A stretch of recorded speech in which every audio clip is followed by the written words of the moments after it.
Bonjour à tous, j'espère que vous allez bien. Bienvenue dans cette nouvelle vidéo. Je l'avais annoncé précédemment, aujourd'hui je me suis entretenue avec Frédéric Rouffet, il est docteur en égyptologie et il a fait sa thèse sur la magie en Égypte antique. Si vous aimez la vidéo, n'hésitez pas à mettre j'aime, à partager. C'est parti et on écoute. Bonjour Frédéric. Bonjour Laetitia. Merci de te joindre à cette chaîne aujourd'hui. Avec plaisir, merci pour l'invitation. Et tu vas nous parler d'un thème qu'on n'a pas abordé jusqu'à présent, c'est la magie, car tu travailles sur la magie en Égypte antique. Tout à fait, c'est mon domaine de recherche. Alors, on peut commencer déjà par nous dire quels sont les termes employés pour le mot magie. Alors, l'Égyptien ancien connaît deux termes que les égyptologues rendent par magie, faute de mieux à l'heure actuelle.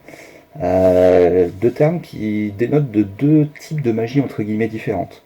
Une qui est propre aux dieux, c'est un terme qui se dit Ahu, donc un type de magie qui est propre aux dieux. Et à l'inverse, on a un type de magie qui est accessible, j'allais dire, aux dieux, mais également aux hommes, qui est la magie Ekaou. Et ces deux types de magie, je suis en train d'étudier ça petit à petit, c'est l'union de ces deux types de magie qui permet d'avoir un rituel magique qui soit efficace. D'accord, et on les trouve sur quel type de support, les textes magiques? Sur beaucoup de choses. Alors, les plus anciens sont des ostracas, c'est-à-dire des tessons de céramique ou des éclats de calcaire sur lesquels il y a des textes inscrits. Principalement, ceux qu'on a proviennent d'un village qui s'appelle Der El Médine, qui est un site, on va dire pas loin de la vallée des rois, pour le situer, j'allais dire dans la généralité. Après, on a pas mal de textes sur papyrus également.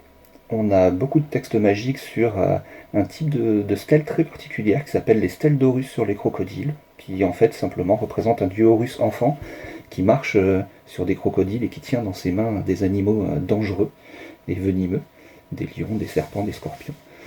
Après, on a deux exemples un peu inédits. Un texte magique, tout du moins plusieurs textes magiques sur une statue de Ramsès III, où on a vraiment le couple royal, Ramsès III et son épouse, et des textes magiques inscrits dessus. Et un petit dernier qui est conservé au British Museum, qui est totalement inédit. C'est un scarabée ailé, quand on le voit de dessus, et tout le reste du monument est inscrit de textes magiques. Voilà. Et à quoi servait un rituel magique? Je suppose qu'il y a plusieurs objectifs à ces rituels. Il y a un objectif principal, en tout cas dans le rituel magique, c'est de guérir quelqu'un qui est malade. Alors que ça peut être une maladie, j'allais dire qu'au sens où nous on l'entend, il a de la fièvre, il a mangé quelque chose qui passe pas. Ça peut être une maladie provoquée par une rencontre avec un animal, serpent, scorpion.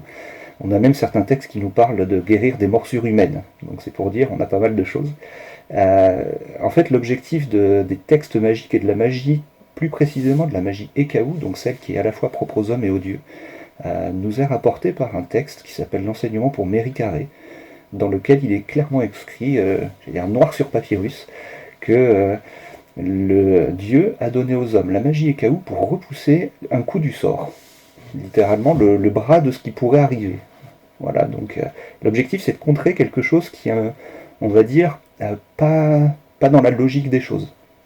Voilà, dans la logique des choses, les dieux ont créé l'humanité saine, donc avec des hommes qui sont en bonne santé, et quand un homme n'est pas en bonne santé, on est dans cet opposé quelque part, ce qu'on a tendance à appeler l'icéphète, en égyptien ancien, le mal, j'allais dire le chaos.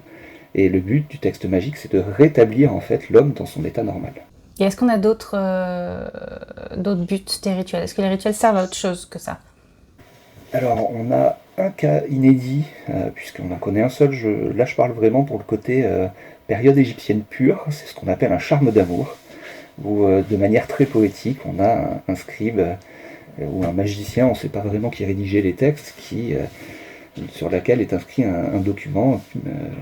On fait appel à plusieurs divinités en disant qu'en gros on aimerait que telle personne s'attache à moi, et on compare à plusieurs choses. C'est la poésie égyptienne, donc puisse-t-elle s'attacher à moi comme une vache s'attache à son herbe, comme une servante s'attache à ses enfants, voilà. Des petites choses marrantes comme ça, mais c'est le seul texte qu'on connaît pour l'époque purement égyptienne.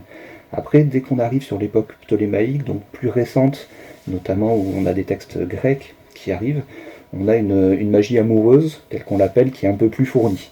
Voilà. Mais pour l'histoire égyptienne, on n'en connaît qu'un seul à l'heure actuelle. Et on parle de magie, on est obligé de parler du magicien. Incontournable. Est-ce qu'on a des magiciens?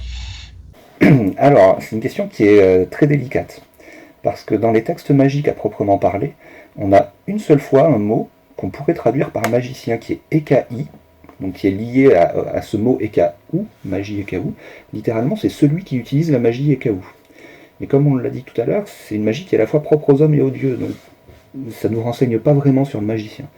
En fait, le seul terme qu'on a propre aux magiciens, on ne le trouve pas dans les textes magiques, étonnamment, on le trouve dans les contes égyptiens.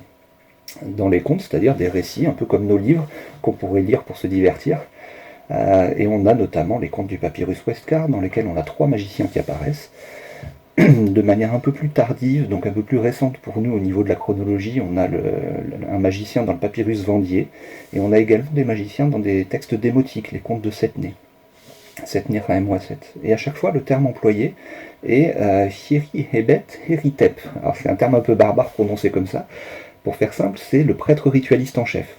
Ce qui tend à penser qu'on est sur une désignation du magicien qui serait liée à un côté religieux, à un côté ritualisé. Voilà. Malheureusement, on n'a pas plus d'informations que ça.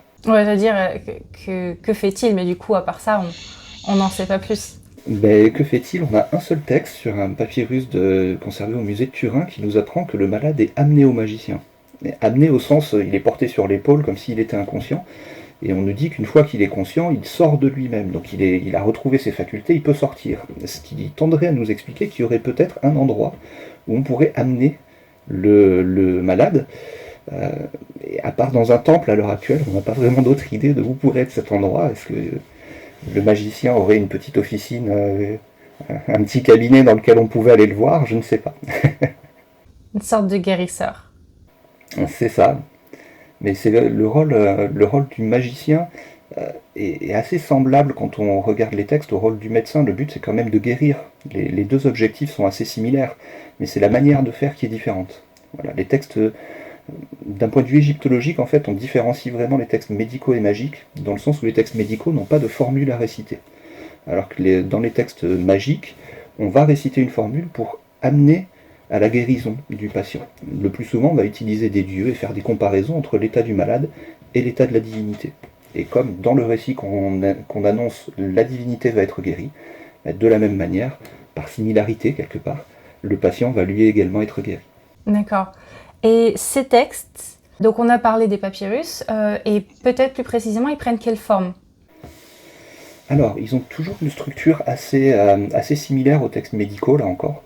Les textes médicaux, ils fonctionnent d'une manière assez simple. On a le titre, par exemple, formule contre une brûlure, et ensuite on a une liste d'ingrédients.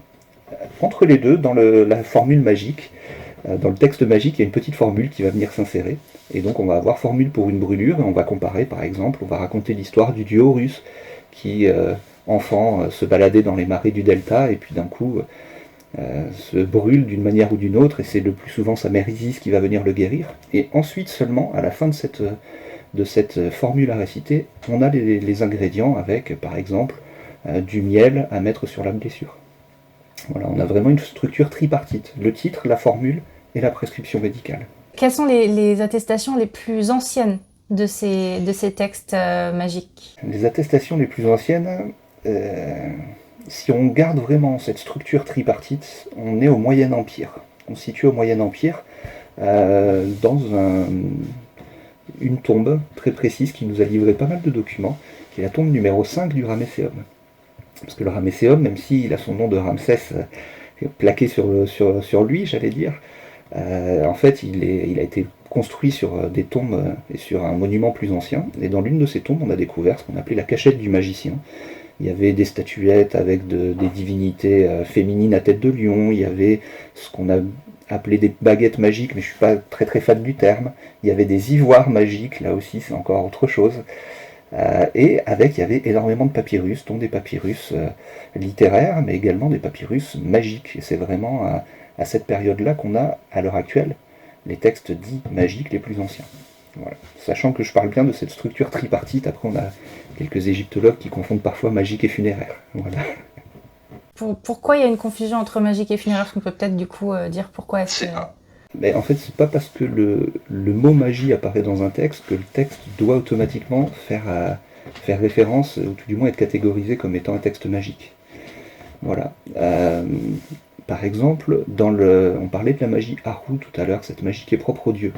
Et il se trouve qu'il y a un jeu de mots qui est extrêmement intéressant, dès les textes des pyramides, où on a ce passage du défunt dans l'au-delà. Et le défunt a pour objectif de passer devant le tribunal.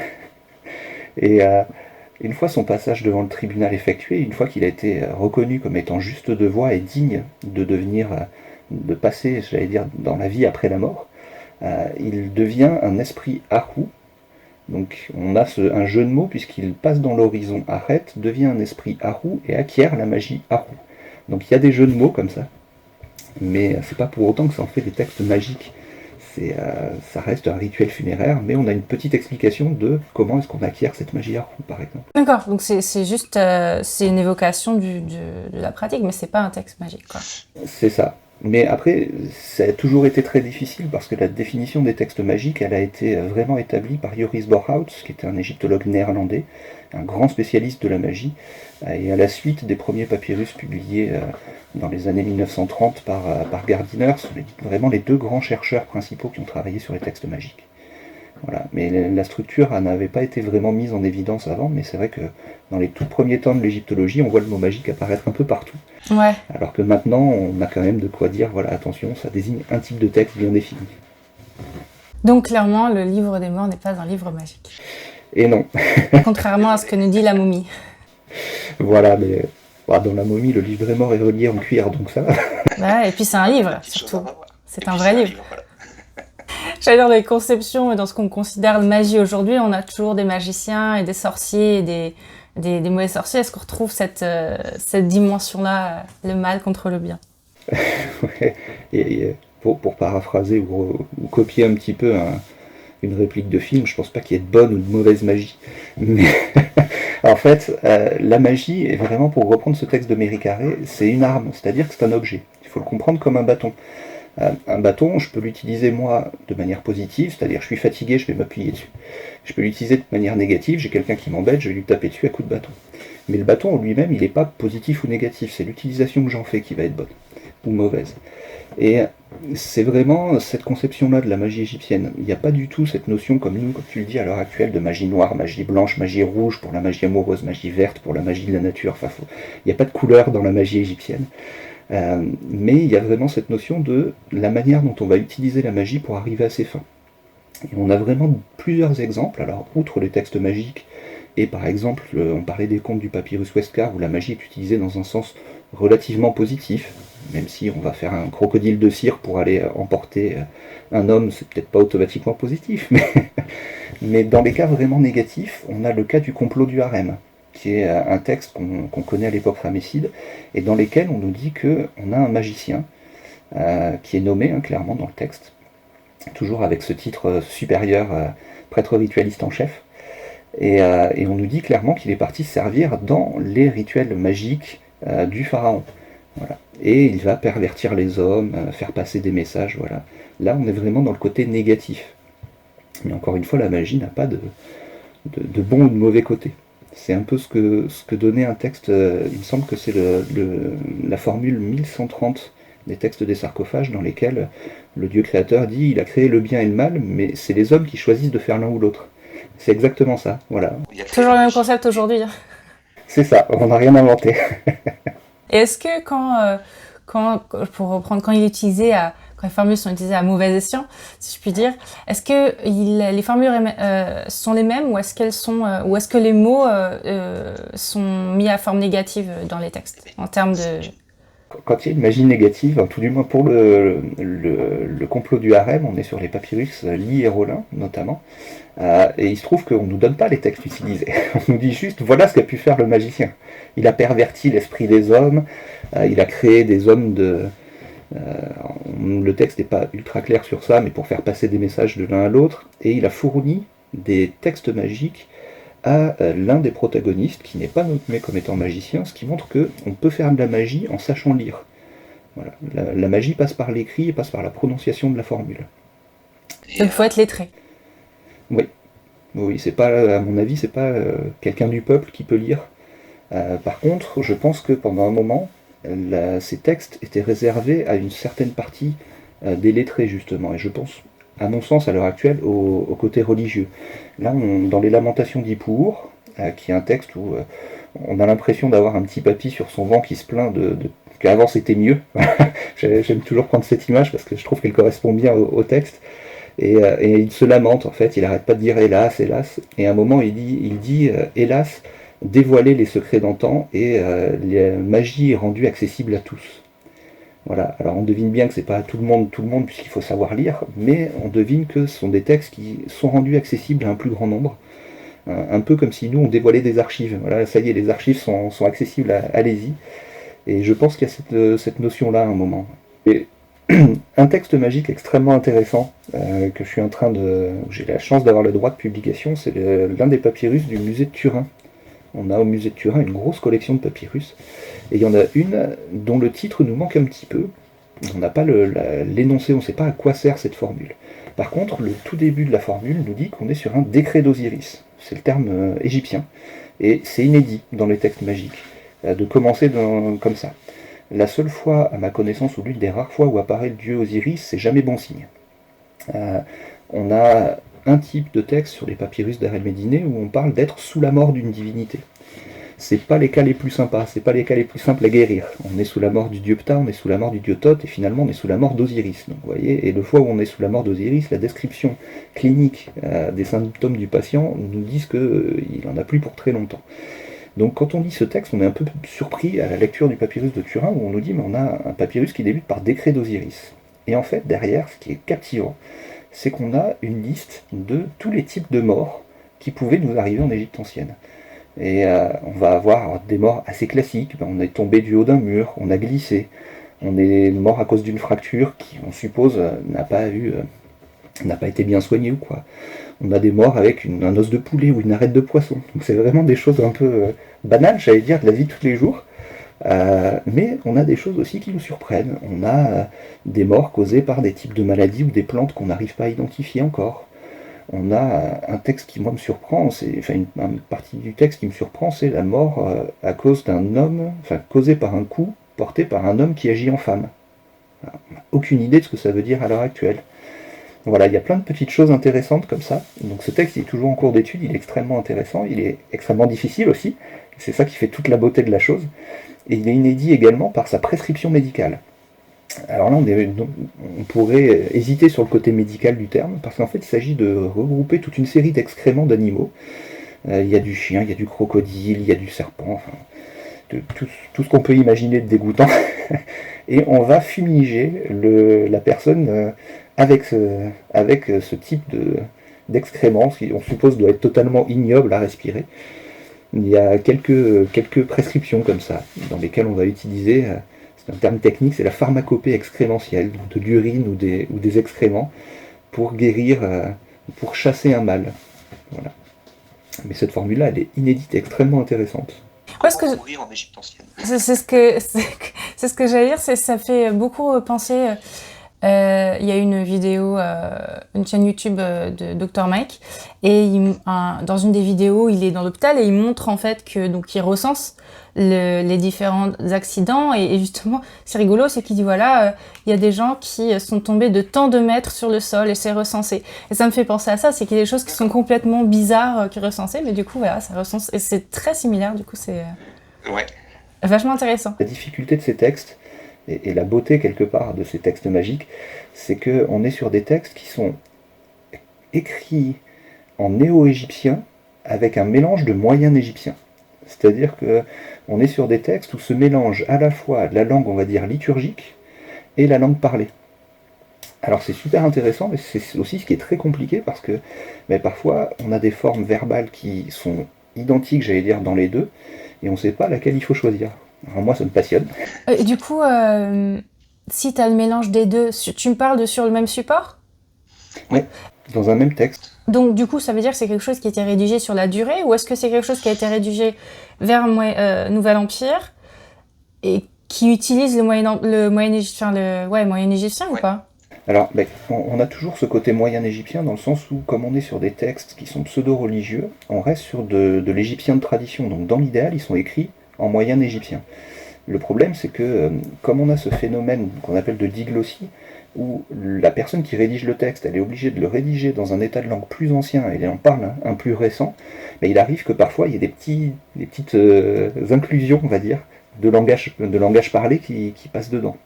Et par exemple, dans l'Historiola d'Isis et Ré, donc ce grand texte, dans lequel Isis va essayer de récupérer le nom du dieu Ré en le faisant piquer par un animal venimeux, on a clairement, de temps en temps, des paragraphes écrits dans tel état de langue et dans tel autre.